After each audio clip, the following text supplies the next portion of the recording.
एक बार फिर से आपका स्वागत है हिंदी साहित्य में। हम लोग पढ़ रहे हैं हिंदी भाषा एवं साहित्य का वस्तुनिष्ठ इतिहास, सरस्वती पांडे और गोविंद पांडे की बुक का वाचन। हम लोग इसका वाचन कर रहे हैं और आइए देखते हैं। आज है सगुण धारा, और सगुण धारा यानी कि जो भक्ति काल हम पढ़ रहे हैं, भक्ति काल में सगुण धारा है। सगुण धारा में आपका सगुण भक्ति उद्भव एवं विकास के बारे में बात करेंगे। उसके बाद फिर राम भक्ति शाखा, फिर कृष्ण भक्ति शाखा की चर्चा होगी। लेकिन इस वीडियो में आपको सगुण भक्ति उद्भव और विकास के बारे में हम लोग वाचन करेंगे, हम लोग अध्ययन करेंगे, पठन और पाठन करेंगे। ठीक है, चलिए शुरू करते हैं। चैनल को सब्सक्राइब भी कीजिए और टेलीग्राम का लिंक डिस्क्रिप्शन और मैसेज बॉक्स में है, वहाँ से आप जुड़ सकते हैं। वहाँ पे हिंदी साहित्य, नेट, टीजीटी, पीजीटी के जो प्रमुख सिलेबस का है और इसका भी पीडीएफ आपको उस टेलीग्राम पे मिलेगा। नेट के सिलेबस में लगा हुआ जो भी है वहाँ पे आपको मिल जाएगा। जो भी उपलब्ध पीडीएफ है सिलेबस की, कहानी के, निबंध के, उपन्यास के, तो वह आपको आसानी से मिल सकते हैं। इसलिए टेलीग्राम से भी जुड़े, चैनल को सब्सक्राइब करें। आइए देखते हैं।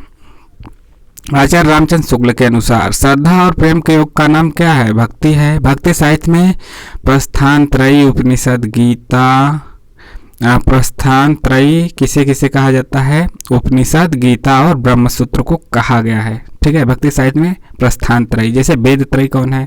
ऋग्वेद, सामवेद, यजुर्वेद, 3 वेदों को वेद त्रयी कहा जाता है। वेद त्रयी में अथर्ववेद नहीं आता है। इसी प्रकार से प्रस्थान त्रयी में उपनिषद, गीता और ब्रह्मसूत्र को कहा गया है। नारद भक्ति सूत्र में भक्ति के 11 भेद माने गए हैं। कौन कौन? देखिए यहाँ पे पहला है गुण महात्म्या शक्ति। गुण महात्म्या शक्ति, रूपाशक्ति, पूजाशक्ति, स्मरणाशक्ति, दास्याशक्ति, सख्याशक्ति, कांताशक्ति, वात्सल्याशक्ति, आत्मनिवेदना शक्ति, सब में आकर मात्रा लगा है, तन्मयता शक्ति और परम विरहा शक्ति। तो इस प्रकार से 11 भक्ति के 11 नारद भक्ति सूत्र में भक्ति के 11 भेद माने गए हैं। प्रस्थान त्रय में उपनिषद है, गीता है, ब्रह्मसूत्र है। ये भी इम्पोर्टेंट है। आचार्य शुक्ल जी का कथन भी है, पूछ देगा श्रद्धा, सबको पता भी होगा, आपने इनका निबंध पढ़ा होगा जिसमें इसकी बात की जा रही है। कमेंट करके बताइए कि यह जो श्रद्धा और प्रेम का योग है जिसे भक्ति कहते हैं, यह इनके किस निबंध में है ना? एक इनका जो श्रद्धा, भक्ति, श्रद्धा क्या है, प्रेम क्या है, इससे जुड़ा हुआ एक निबंध इनका है। आपको बताना है कि उस निबंध का शीर्षक क्या है। भागवत पुराण, कमेंट के माध्यम से, भागवत पुराण में नवधा भक्ति का उल्लेख है जो निम्नलिखित है। ठीक है, नवधा मतलब 9। कौन कौन है नवधा भक्ति? एक तो आपका श्रवण हो गया, ठीक है, श्रवण हो गया तो ठीक है, कोई बात नहीं। श्रवण मतलब सुनना। फिर कीर्तन हो गया, करते हैं ना कीर्तन लोग।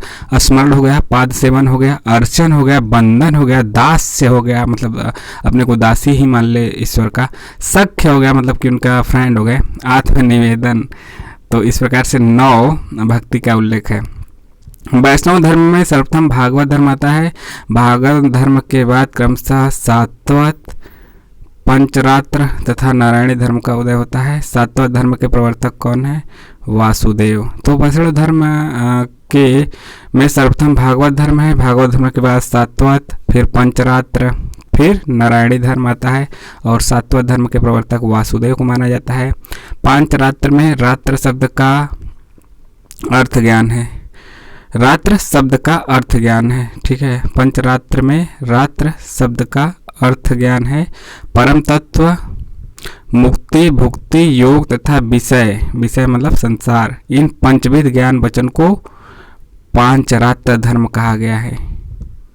पांचरात्र धर्म कौन कौन है?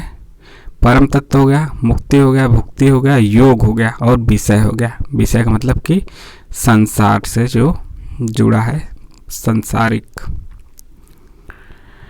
अगला है आपका पॉइंट, वैष्णव भक्ति का उदय दक्षिण भारत में हुआ। सबको पता है दक्षिण भारत में से ही सगुण भक्ति की उत्पत्ति स्वीकार की जाती है। वैष्णव भक्ति का आधार ग्रंथ कौन है?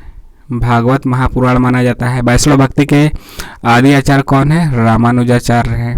वैष्णव भक्ति के संप्रदाय आचार्य दर्शन निम्नलिखित है, कौन कौन से है, पूछा जाता है, मिलाने के लिए दे देता है या एक लाइन में भी दे सकता है। अधिकतर तो अभी मिलाने के लिए ही दिया गया है ऐसा क्वेश्चन कि कौन किस संप्रदाय से है।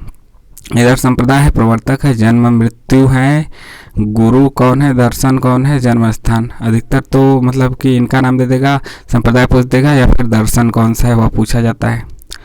तो श्री संप्रदाय है, श्री संप्रदाय के प्रवर्तक रामानुजाचार्य हैं। इनका जीवन काल 1016 से 1127 है, जीवन मृत्यु का काल, जीवन काल।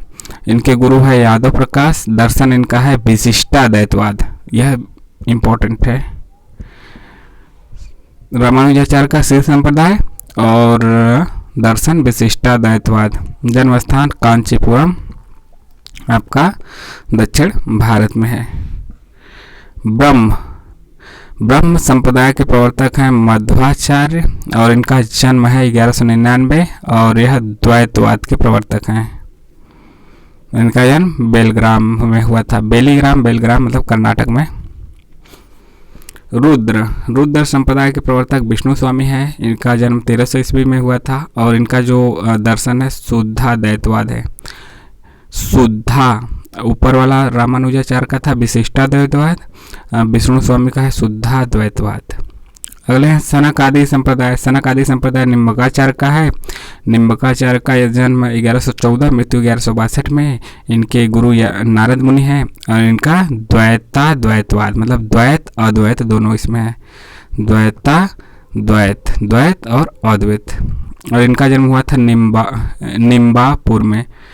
निम्बापुर कौन सा जिला? बेल्लरी जिला। और अगला जो है मतलब सब साउथ का ही है, दक्षिण का। रुद्र संप्रदाय के प्रवर्तक वल्लभाचार्य हैं। इनका जन्म 1478, मृत्यु 1530। गुरु विष्णु स्वामी हैं और इनका जो है शुद्धाद्वैतवाद इनका दर्शन है। तो रुद्र देखिए, रुद्र में दो लोग हैं, विष्णु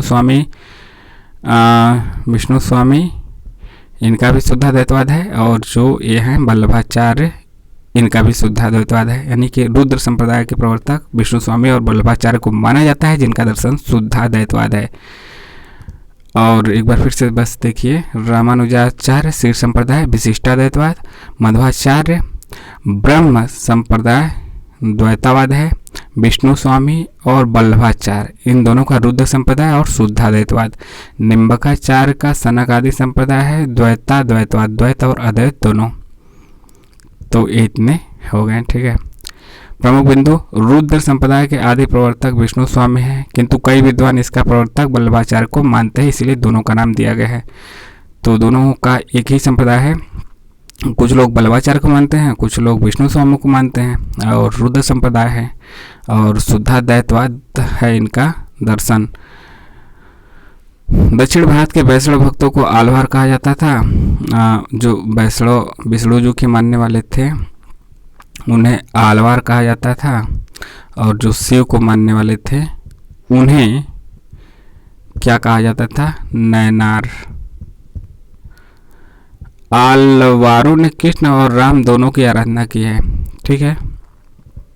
आलवारों ने कृष्ण और राम दोनों की आराधना की है क्योंकि इन्हें विष्णु का अवतार माना जाता है। आलवारों का संबंध दक्षिण भारत के केरल प्रांत से है। केरल जो आपका राज्य है वहाँ से। इनकी संख्या 12 है। आलवारों के 12 है, यहाँ पे 12वां नाम दिया गया है।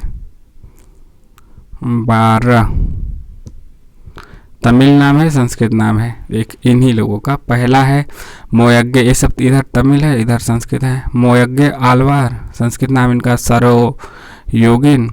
दूसरा है भूतंता अलवार, सब में अलवार लगा ही है क्योंकि अलवार थे ये सब। तो भूतंता अलवार, भूत योगिन संस्कृत में नाम है। तीसरा पयालवार और इसका संस्कृत में नाम इनका है महयोगिन या फिर भ्रांति योगिन। नम्न आलवार, भक्तिसार। नम्मा अलवार, षटकोपाचार्य। मधुर कवि आलवार, मधुर कवि। कुलशेख आलवार, कुलशेखर का नाम सुना ही होगा आपने। पेरो आलवार, विष्णु चरित्र है। आंडाल आलवार, महिला है जिनका संस्कृत में नाम गोदा है, तो गोदा को ही आंडाल आलवार कहा जाता है। तोडर डिपोडो अलवार, भक्ताघ्री रेडू, तिरुप्पान अलवार, योगी वाहन, तिरुमंगई अलवार, परकाल।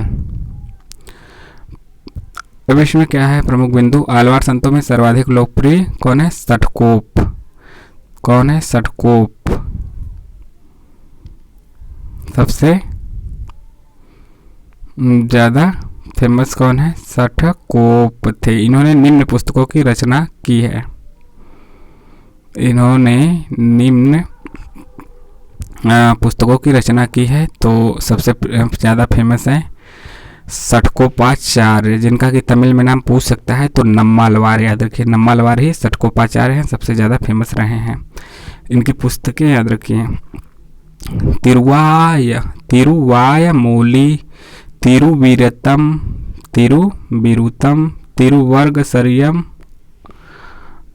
तिरुवर्गसरियम, पेरिय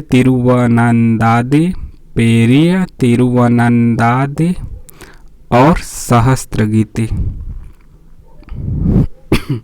सॉरी। सातवें अलवार संत केरल के कौन थे? चेरवंशी राजा कुलशेखर ने पेरुमाल तिरुभोवी नामक ग्रंथ की रचना की। कुलशेखर जो थे चेरवंशी थे, सातवें थे अलवार संत, केरल के थे, और इनकी रचना क्या है? पेरुमाल तिरुभोवी। आलवार संतों के लोक प्रचलित 4000 पदों को नलियार दिव्य प्रबंधन शीर्षक से 4 भागों में रंगनाथ मुनि या फिर रघुनाथाचार्य ने संकलित किया। रघुनाथाचार्य या फिर रंगनाथ मुनि को श्री संप्रदाय का प्रथम आचार्य माना जाता है। इनका जन्म 824 ईस्वी तथा मृत्यु 924 में हुई थी। 100 साल। 824 से 924। रंगनाथ मुनि ने न्याय तत्व नामक एक दार्शनिक ग्रंथ संस्कृत में लिखा था। क्षीर संप्रदाय के प्रवर्तक रामानुजाचार्य के पूर्ववर्ती आचार्य काल क्रमानुसार निम्नलिखित हैं। मतलब इनके पहले कौन कौन है? रामानुजाचार्य तो यहाँ पे इनसे पहले हैं, इसी क्रम में है। उल्टा चले तो यामुनाचार्य, राम मिश्र, पुंडरीकाक्ष और रंगनाथ मुनि। तो शुरू यहाँ से है, रंगनाथ मुनि, पुंडरीकाक्ष, राम मिश्र, यामुनाचार्य और रामानुजाचार्य। तो रंगनाथ मुनि यहाँ पे है ना, बहुत पहले के हैं। ये सन है इनका 824 से 924। न्याय तत्व रंगनाथ मुनि ने न्याय तत्व नामक एक दार्शनिक ग्रंथ संस्कृत में लिखा। इम्पोर्टेंट। अगला है क्षीर संप्रदाय के चतुर्थ आचार्य यमुनाचार्य, जिनका जीवन काल 916 से 1040 है, ने सिद्धि त्रय, इनका है सिद्धि त्रय, आगम, प्रामाण्य, गीतार्थ संग्रह आदि दार्शनिक ग्रंथों की रचना की। क्षीर संप्रदाय में राम को आराध्य माना जाता है तथा ब्रह्म, रुद्र एवं सनक आदि में कृष्ण को आराध्य स्वीकार किया गया है। क्षीर संप्रदाय में राम को आराध्य माना जाता है तथा ब्रह्म, रुद्र और सनक आदि में कृष्ण को आराध्य स्वीकार किया गया है। कौन? मतलब ब्रह्म संप्रदाय, रुद्र संप्रदाय और सनक आदि में, जबकि श्री में राम। अहिंसावाद और प्रपत्तिवाद वैष्णव संप्रदाय का वैशिष्ट है। अहिंसावाद और प्रपत्तिवाद वैष्णव संप्रदाय का विशिष्टता है। प्रपत्तिवाद को शरणागति भी कहा जाता है और वैष्णव संप्रदाय में प्रपत्ति या फिर शरणागति के 6 अंग माने गए हैं। अनुकूल का संकल्प, प्रतिकूल का त्याग, रक्षा का विश्वास, गोत्रित्व वर्ण, आत्मनिक्षेप और कार्पण्यता। तो 6 अंग माने गए हैं। अनुकूल का संकल्प, प्रतिकूल का त्याग, रक्षा का विश्वास, गोत्रित्व वर्ण, आत्मनिक्षेप और कार्पण्यता। शंकराचार्य का जन्म 8वीं सदी के आसपास केरल में हुआ था। शंकराचार्य ने अद्वैत वेदांत की स्थापना की थी। इनका जो दर्शन था अद्वैतवाद था और इन्होंने अद्वैत वेदांत की स्थापना की तथा प्रस्थानत्रयी का भाष्य किया। प्रस्थानत्रयी का भाष्य किया है। शंकराचार्य के गुरु का नाम गोविंद योगी था और शंकराचार्य ने स्मार्त संप्रदाय का प्रवर्तन किया। स्मार्त संप्रदाय का प्रवर्तन किया जो पंचदेव उपासना पर आधारित है। कुछ विद्वान शंकराचार्य को प्रच्छन्न बौद्ध भी कहते हैं क्योंकि इनके गुरु के गुरु गौड़पाद बौद्ध थे। इनके गुरु गोविंद योगी, इनके गुरु एक बौद्ध थे, इसलिए इन्हें प्रच्छन्न बौद्ध भी कहा जाता है। गौड़पाद बौद्ध थे, गुरु के गुरु। दक्षिण के शैव भक्तों को नैनार कहा जाता है, सही बात है, शिव को मानने वाले, जिनकी संख्या 63 है। 63 है। आलवारों की संख्या तो हमने देखा था कितना है, 12। नैनारों की 63 हो गई। दक्षिण के आलवार संतों की भाषा तमिल थी। आलवारों में प्रसिद्ध एकमात्र महिला आंदाल गोदा थी, जिनका नाम हमने पढ़ा ही है। दक्षिण की मीरा इन्हें कहा जाता है, तो दक्षिण की मीरा गोदा को कहा जाता है, जो कि आलवार संत है, एकमात्र महिला। तो इस प्रकार से हमने उद्भव और विकास देखा सगुण धारा का। इसके बाद अगले वीडियो में देखेंगे सगुण धारा का राम भक्ति शाखा। तो आज इतना ही, चैनल को सब्सक्राइब भी कीजिए। मिलते हैं नए वीडियो में। आपका दिन बढ़िया हो, ज़बरदस्त हो।